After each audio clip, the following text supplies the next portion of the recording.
درسي ساعت تر شپږم ټولګي پورته د نجونو د زده کړو لپاره اونیزه خپرونه.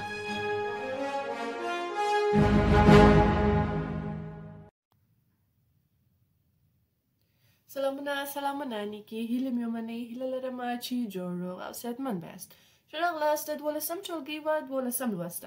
نن ورځ راځو د هورمونونو او اندوکراین غدو په اړه بحث کوو. په تیر لوستونو کې مو نیورون وپېژندئ او همدارنګه د نیورون ډولونه مو وپېژندل چې دوی کومې اساسي دندې سرته رسول او یو د بل ترمنځ کومې اړیکې درلودلې. زموږ او ستاسې نن لوست چې دی د 55مې صفحې څخه تر 80مې صفحې پورې دوام کوي. خپل موضوع د اندوکراین غدې او په هورمونونو سره پیل کوو. اندوکراین غدې یا هم اندوکراین ګلانډز چې دی د بدن هغه ځانګړي غدې دي چې خپل محصولات یا هورمونونه په مستقیم ډول وینې ته آزادوي. دغه هورمونونه چې دی د بدن په مختلفو برخو کې د فعالیتونو تنظیم لپاره کارول کیږي، لکه وده، میتابولیزم، تناسلي فعالیت او فشار یا هم ځینې نور بحرانونو ته دی ځواب ورکوي. د اندوکراین سیستم غدې او د هغوی هورمونونه چې دی مختلف ډولونه وجود لري چې هر یو خپل اساسي مشخصه دنده سرته رسوي. دغه غدې چې دی د هغه هدف حجرې مطابق هورمونونه تولیدوي. اندوکراین سیستم دندې چې دی د بدن د فعالیت تنظیم، لکه موږ چې وویل میتابولیزم، وده او تناسلي فعالیت، همدارنګه د اوږدمهاله فشار کنټرول او بل اساسي دنده چې د بدن د کورني چاپیریال ثبات ساتل دي، چې دغه د بدن داخلي چاپیریال چې دی د هیموستاسیس په نامه سره د دوی چې کوي دغه چاپیریال کم اندازه چې د ثابته ساتي. همدارنګه دوی چې دی د معافیت سیستم ملاتړ کوي. په لنډه ډول سره ویلی سو چې اندوکراین غدې خپل هورمونونه وینې ته آزادوي چې په دغه هورمونونه د بدن په مختلفو غړو کې ځانګړي فعالیتونه تنظیموي. د دې سیستم بې نظمي کولی سي ډېرې جدي مثال روغتیایي ستونزې رامنځته کړي چې د اندوکراین سیستم فعالیت د بدن د روغتیا لپاره ډېر حیاتي تمامیږي.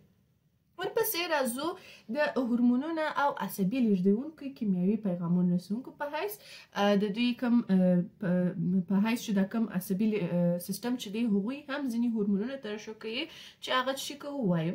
هورمونونه او عصبي لیږدونکي چې دی دواړه د بدن کیمیاوي پیغام رسونې لپاره کار مخته وړي او دوی چې دی د بدن په مختلفو برخو کې د اړیکې تنظیم او د فعالیتونو کنټرول لپاره ډیر اړین او ضروري دي.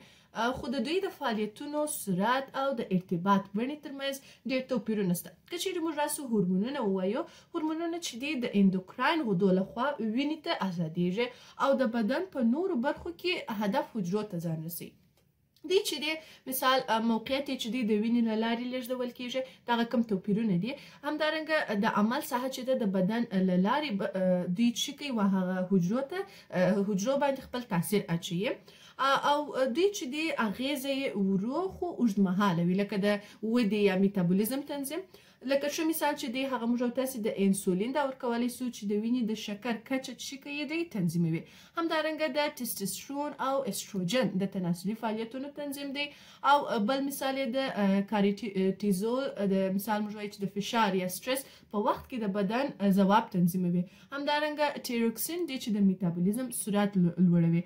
اپینفرین چې دی هغه هم د اندوکراین سیستم د غدو له لارې تولیدیږي چې هغه جلا دنده سرته رسوي او کله چې د عصبي لیږدونکو له لارې دوی مثال د عصبي سیستم د لارې دوی وڅڅول سي دغه کمې حجرې چې دی هغه بیا جلا دنده سرته رسوي.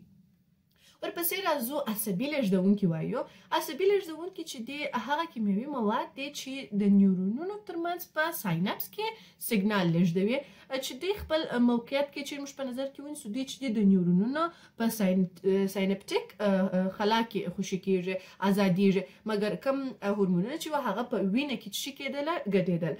همدارنګه دوی د عمل ساحه چې دی یوازې د نیورونونو یا نږدې حجرو ترمنځ اغیزه لري او دوی اغیزه چې د چټکه ده خو لنډمهاله ده. چې ښه مثال موږ د اډرینالین دا ورکوي، همدارنګه د اډرینالین دا ورکوي چې د مبارزې یا تیښتې ځواب تنظیموي. همدارنګه ډوپامین دی چې د خوښي او انعام احساس لپاره ورڅخه ډیر مهم دی او کارول کیږي. دغه رقم ډیر نور ډولونه دي چې هغو څخه په دغه عصبي لیږدونکي په واسطه دی چې کیږي تولیدیږي. همدارنګه دغه کوم هورمونونه عصبي لیږدونکي چې دي د دوی ترمنځ دغه کوم توپیرونه چې وه قرار یې درلودی. مثال د عصبي لیږدونې په واسطه نیورونونه لیږدول کیږي، د نیورونونو په واسطه لیږدول کیږي هورمون، او دغه کوم هورمونونه چې دي هغه د اندوکراین غدې په واسطه هغه کیږي، انتقالیږي. بل د انتقال لاره د عصبي لیږدونې ده چې دی هغه ساینپټیک خلا له لارې وه، او د هورمونونو د وینې له لارې وه. دغه رقم د عصبي لیږدونې کوم عمل صورت چې و هغه تیز و، چټک و، مطلب په ملي ثانیو کې د دوی عملیات سرته رسي. مګر چې هورمونونه موږ په نظر کې ونیسو هغه ورو دي او دقیقه یا ساعتونه هم خپل په بر کې نیولی سي. ورپسې راځو د دوی کوم ګډ فعالیتونه چې دي هغه د فشار ځواب ورکول دي، د هاضمې تنظیم دي لکه انسولین چې مثال په وینې کې د شکر کچه کنټرولوي، په داسې حال کې چې ځینې عصبي لیږدونکي د معدې فعالیت تنظیموي. بل چې دی د خوب او ویښېدو د کوم چکر چې دی، مثال موږ وایو د میلاتونین چې هورمون چې دی د بدن ورځنی فعالیت لپاره مهم دی، په داسې حال کې چې سیروټین چې دی هغه عصبي لیږدونکی دی چې د مزاج او خوب تنظیموي. یعنې دوی چې دی د خوب او ویښېدو کوم سیستم چې دی هغه چې کوي په دواړو سره ترتیبولی سي. ورپسې راځو د هدف حجره پیژنو. هدف حجره چې ده د بدن هغه ځانګړې حجره ده چې د هورمونونو، عصبي لیږدونکو یا نورو کیمیاوي مواد لپاره ځانګړي ریسپټرونه لري. دا حجره د کیمیاوي پیغام رسونکو لخوا تاثیر کیږي او د دوی په نښه مثال کوي چې یو ځانګړی غبرګون ترسره کړي. یعنې کوم هورمونونه یا هم عصبي لیږدونکي چې کیمیاوي مواد شوسي هغوی چې کله خپل هدف ته چې ځان رسوي یوازې د هدف حجرې باندې د هغو سره سرکار لري، نورو خواو ته د دوی فکر نه وړي. او بل د هدف حجرې ځانګړتیاوې چې دي هغه دا دي چې دوی ریسپټرونه لري. یعنې هدف حجرې چې دي ځانګړي پروټیني ریسپټرونه لري چې د هورمون یا کیمیاوي موادو سره نښلي. همدارنګه دوی دغه ریسپټرونه چې دي د حجرې په غشا کې یا ممبرین کې، په سایتوپلازم کې یا د نیوکلیس په دننه کې موجود دي. ورپسې راځو د دوی بله ځانګړنه چې د هغه د ځانګړي پیغام رسونکو لپاره حساسیت دی، همدارنګه غبرګون دی. غبرګون داسې چې دوی د کیمیاوي موادو سره د نښلېدو وروسته هدف حجره خپله ځانګړي فعالیت ترسره کوي، لکه د پروټین تولید زیاتول دي، د حجروي ویش تنظیمول دي، یا د فزیکي حالت بدلول دي. چې په دې سره موږ وایو چې هدف حجره چې ده هغه چې ده د هورمونونو سره ډېرې اړیکې لري. مثال هورمون د هدف حجرې په لټه کې د نښلېدو ډولونه چې دي هغه مختلف ډولونه لري چې د حجروي غشا ریسپټرونه دي او د حجروي دننه ریسپټرونه دي چې دوی هر یو خپل ځان ته اساسي دنده سرته رسوي. لکه مثال موږ وایو مثالونه چې دي هغه انسولین او هدف حجرې دي، تایروکسین او د هدف حجرې دي، اډرینالین او د هدف حجرې دي چې د اډرینالین کې موږ وایو د اډرینالین چې دی د زړه شحمي نسج او عضلاتو په حجرو باندې تاثیر کوي تر څو د مبارزې یا تښتې ځواب رامنځته کړي. یعنې د دې ټولو په لنډیز کې موږ ویلی سو چې هدف حجرې چې دی د هغو اساسي دنده د هورمونونو پیغام ترلاسه کول او د ځانګړي غبرګون ترلاسه کول، مثال لکه د پروټین جوړول، انرژي تولیدول یا حجروي ویش تنظیمول. او بل چې دی د مثال د بدن د غبرګونونو همغږي کول تر څو د کورني چاپیریال یا هیموستاسیس ساتل یې یقیني سوي واوسي. دا د دوی اساسي دندې وي. ورپسې د هدف حجرې وروسته موږ او تاسې د هورمونونو تنظیم او د فیډبیک میکانیزم وایو. د هورمونونو تنظیم او د فیډبیک میکانیزم کې چې دوی هورمونونه د بدن مختلفو برخو فعالیتونه تنظیموي، لکه میتابولیزم، وده، تناسلي فعالیت، همدارنګه د فشار ځواب، د هورمونونو د سطحي تنظیم. فیډبیک میکانیزم چې دی د دې په مرسته چې کېږي دا ټوله فعالیتونه سرته رسیږي چې موږ وایو د بدن د داخلي چاپیریال هیموستاسیس ساتل کې هم دی مهم رول لوبوي.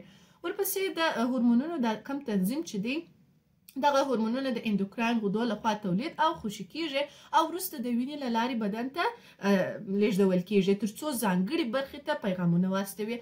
د هورمونونو تولید او خوشې کېدو لړۍ بیا دقیق او منظم وي چې موږ دغه هورمونونه د سطحي تنظیم چې دی د ځینو طریقو په واسطه مثال شکل ترسره کیږي چې هغه یو خو د هایپوتلاموس او هایپوفیز غده تنظیم دی او بل چې دی د غدو د حساساتو ریسپټرونو اغیزې دی.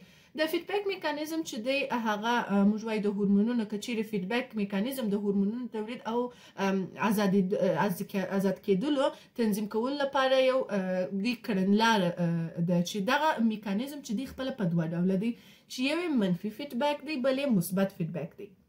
منفي فیډبیک چې دی هغه د هورمونونو د سطحې تنظیم لپاره تر ټولو عام میکانیزم دی چې په دې میکانیزم کې د هورمونونو سطح له خپل مطلوب حد څخه پورته ځي.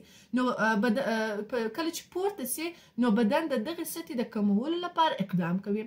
برعکس که د هورمونونو سطح ټیټه سي نو بدن د هغې د زیاتوالي لپاره هڅه کوي. چې ښه مثالونه چې دی هغه د تایراید هورمون یا T4 T3 دی او د ټیټروپین یا TSH تنظیم دی چې دا د دوی په ښه مثالونو کې راځي. ورپسې مثبت فیډبیک وایي. په مثبت فیډبیک کې چې دی د هورمون تولید د یو پیښې یا عمل پراخوالي ته هڅول کیږي او هر ځل چې دغه کم هورمون سطح زیاتیږي نو د دې د زیاتوالي سره نور هورمونونه د تولید لپاره څه کیږي تحریک کیږي. دا پروسه چې د مثال لږیږي تر څو چې یو ځانګړی هدف ترلاسه کړي او بیا پای ته ورسیږي. ښه مثالونه د ماشومانو زیږون په وخت کې د اکسیټوسین خوشي کېدل دي. یعنې کله چې ماشوم د اولادي له لارې ته نږدې اوسي مثال ولادت کوي د هغه وخت کې اکسیټوسین هورمون تولید زیاتیږي چې د رحم عضلات حرکت کوي او د ولادي پروسې تیزوي. چې اکسیټوسین تولید چې دی زیاتیږي تر څو ماشوم چې شي دنیا ته راسي. ورپسې راځو د دې موضوع وروسته د ګلوکوز د سطحې تنظیم وایو. د ګلوکوز د سطحې تنظیم کې دا چې دی د بدن د ګلوکوز سطحه یو مهم فیزیولوژیکي عامل دی چې د انرژي لپاره د بدن د حجرو اړتیاو ته ځواب ورکوي. د ګلوکوز سطح چې د بدن د میتابولیزم او د هورمونونو د عمل له لارې تنظیمیږي او دغه تنظیم چې دی د انسولین او ګلوکاګون په واسطه ترسره کیږي چې دواړه د پانکریاس غدې لخوا تولیدیږي.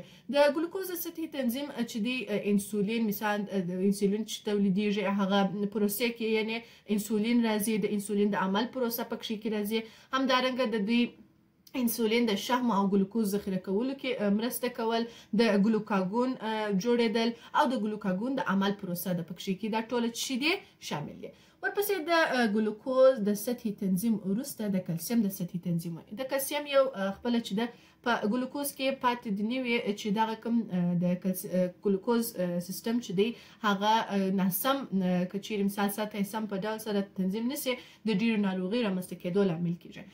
د کلسیم د سطحې تنظیم کې وایو چې دا هم یو د حیاتي ماده ده چې د بدن مختلفو فیزیولوژیکي فعالیتونو لپاره اړینه ده لکه د عضلاتو قرارداد د عصبي پیغامونو لیږد د وینې د مثال د وینو یو غږېدل دي.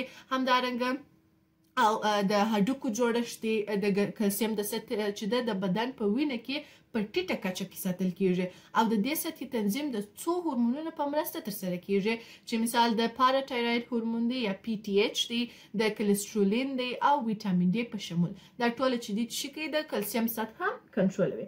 د کلسیم د سطحي میکانیزم کې چې دی هغه هم د پاراتایراید هورمون مثال د غدې چې دی د پاراتایراید د غدې لخوا تولیدیږي او د کلسیم سطح لوړوي چې بیا وروسته د PTH یا پاراتایراید عمل پروسه چې د ترسره کیږي چې د کلسیم سطح په وینه کې ټیټه سي پاراتایراید غده خوشي کیږي PTH خوشي کوي چې PTH چې دی د ځیګر او د پښتورګو څخه کلسیم چې کوي جذب زیاتوي چې په دې سره دغه کم کله چې جذب په دې کې شي زیات سي د PTH همدا ډول د PTH د ویټامین ډي فعالیدو ته هڅوي چې د کلسیم د جذب کولو پروسه په کوچنیو میټابولیکي ارګانونو کې ترسره سي.